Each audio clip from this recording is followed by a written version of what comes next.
Barchaga salom dostlar, sizlerмен sport жаңалықтары. Videoni бастамас бұрын арнаға тіркеліп, видеоға лайк басуды ұмытпаңыздар. Әйгілі промоутер Алимхан ұлы болашақта не күтіп тұрғанын айтты. Top Rank промоутерлік компаниясының басшысы Боб Арум қазақстандық Жәнібек Алимхан ұлының болашағын қатысты пікір білдірді деп хабарлайды. Алимхан ұлы чемпиондар Головкин егіде тартқанын пайдаланғысы келетінін әшкер қылды. Жәнібек орта салмақтағы әлем бойынша ең мықты боксшы. Бұл айқас ұзақ әрі сәтті чемпиондықтың басы болады, деп береді Арумның сөзін.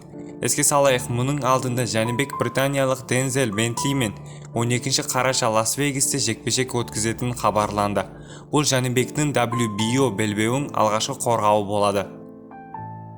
Жәнібек Алимхан ұлы келесі айқасын байланысты ескерту жасады. Қазақстандық Жәнібек Алимхан ұлы WBI белбеуін алғашқы рет қорғайтыны туралы жария етілгеннен кейін айқасқа қатысты пікір білдірді деп хабарлайды. Ресми, Алимхан ұлы әлем чемпионы атағын қорғайды.